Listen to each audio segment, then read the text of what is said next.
സംസ്ഥാനത്ത് അതിതീവ്ര മഴ പെയ്യുമെന്ന് മുന്നറിയിപ്പ്. 3 ജില്ലകളിൽ യെല്ലോ അലർട്ടാണ്. പത്തനംതിട്ട, കോട്ടയം, ഇടുക്കി ജില്ലകളിലാണ് റെഡ് അലർട്ട് പ്രഖ്യാപിച്ചിരിക്കുന്നത്. 5 ജില്ലകളിൽ തീവ്രമഴ മുന്നറിയിപ്പുണ്ട്. നാളെ 8 ജില്ലകളിൽ ഓറഞ്ച് അലർട്ടും പ്രഖ്യാപിച്ച സാഹചര്യമുണ്ട്. ശക്തമായ കാറ്റിനും സാധ്യതയുണ്ടെന്നാണ് കാലാവസ്ഥാ കേന്ദ്രം ഇപ്പോൾ അറിയിച്ചിരിക്കുന്നത്. ഇപ്പോൾ ഇന്ന് 1 മണിക്ക് അല്പം മുമ്പാണ് പുതിയ അലർട്ട് കാലാവസ്ഥാ കേന്ദ്രം മുന്നോട്ട് വെച്ചത്. അതിൽ 3 ജില്ലകൾ പ്രധാനമായും വലിയ മഴയ്ക്കു സാധ്യതയുണ്ട് എന്നാണ്. നാളെ വരെ ഈ ശക്തമായ മഴ തുടരുമെന്ന് നേരത്തെ തന്നെ കാലാവസ്ഥാ കേന്ദ്രം അറിയിച്ചിരുന്നു. നന്ദന വിവരങ്ങളുമായി ചേരും. നന്ദന, പ്രധാനപ്പെട്ട അറിയിപ്പാണ്. അതായത് മഴ തുടരും, മഴയ്ക്ക് ശമനമുണ്ടാക്കാനുള്ള സാധ്യതയില്ല. നാളെയും സമാനമായി തന്നെ അതിശക്തമായ മഴ ഉണ്ടാകുമെന്നല്ലേ?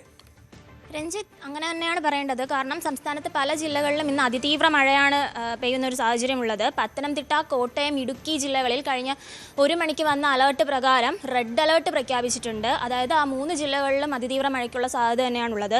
കൊല്ലം, ആലപ്പുഴ, എറണാകുളം, കണ്ണൂർ, കാസർഗോഡ് ജില്ലകളിൽ ഓറഞ്ച് അലേർട്ടും പ്രഖ്യാപിച്ചിട്ടുണ്ട്. അവിടെയും തീവ്ര മഴ പെയ്യാനുള്ള ഒരു സാഹചര്യമാണ് നിലനിൽക്കുന്നത്.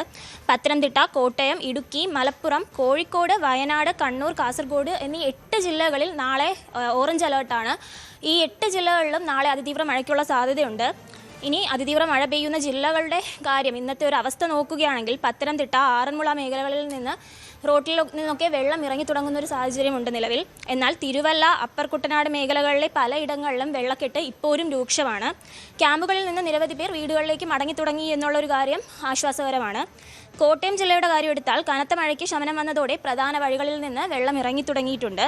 ജില്ലയുടെ പടിഞ്ഞാറൻ മേഖലകളിൽ താഴ്ന്ന പ്രദേശങ്ങൾ ഇപ്പോഴും വെള്ളത്തിനടിയിൽ തന്നെയാണ്. കോട്ടയം ജില്ലയിൽ പ്രധാന നദികളിലെല്ലാം ജലം മുന്നറിയിപ്പ് നിരപ്പിലും താഴ്ന്നു തന്നെ നിൽക്കുന്നത് ഇപ്പോഴും ആശ്വാസകരമാണ്. അതായത് മുന്നറിയിപ്പ് രേഖയുടെ മേളിലേക്ക് ജലം പോകാത്തത് ആശ്വാസകരമാണ്. ചെറുകിട അണക്കെട്ടുകളായ മലങ്കര, കല്ലാർകുട്ടി, പാമ്പ്ള എന്നിവിടങ്ങളിൽ നിന്ന് വെള്ളം പുറത്തേക്ക് ഒഴുകുന്നത് തുടരുന്നുണ്ട്. ജില്ലയിൽ വിനോദസഞ്ചാരത്തിനും നിയന്ത്രണം ഏർപ്പെടുത്തിയിട്ടുണ്ട്. മണ്ണിടിച്ചിൽ സാധ്യതയുള്ളതിനാൽ ഇവിടെ ജാഗ്രതാ നിർദ്ദേശവും നിലനിൽക്കുന്നുണ്ട്. ഇതാണ് അതിതീവ്ര മഴ പെയ്യുന്ന ഈ ഒരു 3 ജില്ലകളുടെയും കാര്യം മൊത്തത്തിൽ നോക്കിയാൽ പറയാനുള്ളത്. മഴയോടൊപ്പം ശക്തമായ കാറ്റിനും സാധ്യതയുണ്ട്. അതിനാൽ മലയോര മേഖലകളിലൊക്കെ താമസിക്കുന്നവർ മണ്ണിടിച്ചിലിനൊക്കെ ജാഗ്രത പാലിച്ചിരിക്കണം.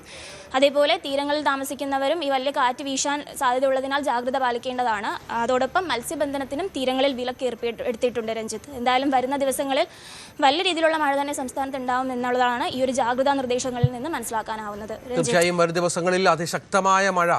ഇന്നിപ്പോൾ 3 ജില്ലകളിൽ റെഡ് അലേർട്ട് പ്രഖ്യാപിച്ച പശ്ചാത്തലം വളരെ പ്രധാനപ്പെട്ടതാണ്. പത്തനംതിട്ട, നമുക്കറിയാം, പത്തനംതിട്ട മഴയുടെ വലിയ കെടുതിയിലാണ്. കോട്ടയത്തും സമാനമായി തന്നെ മഴയുണ്ടാകും. ഇടുക്കിയിലും ശക്തമായ മഴ പെയ്യുമെന്നുള്ളതാണ്. അതുകൂടാതെ 5 ജില്ലകളിൽ മൊത്തത്തിൽ തീവ്രമഴ മുന്നറിയിപ്പുണ്ട്.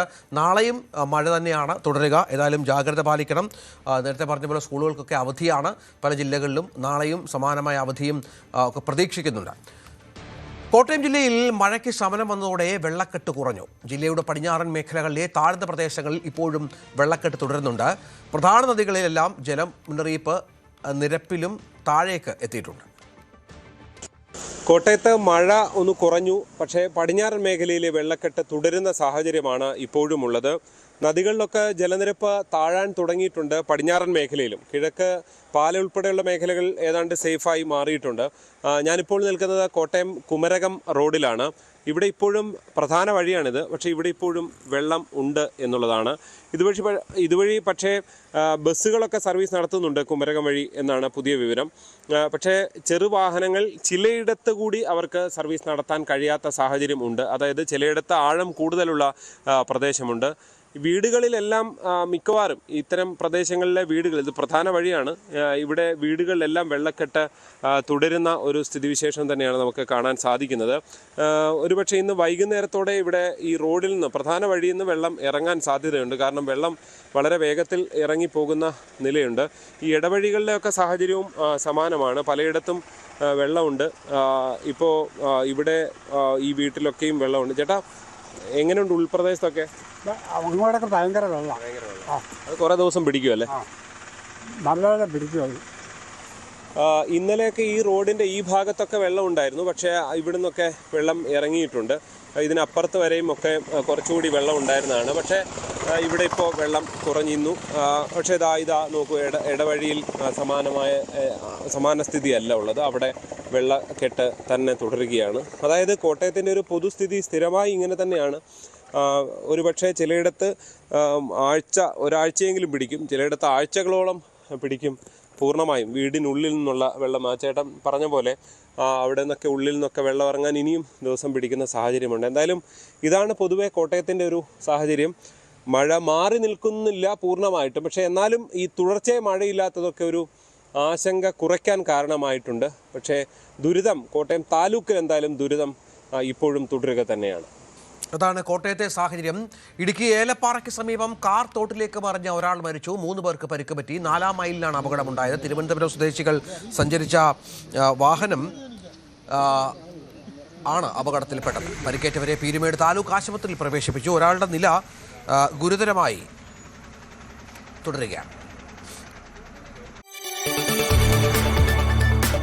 കൂടുതൽ വാർത്തകൾക്ക് news 18 Keralam YouTube channel subscribe ചെയ്യുക.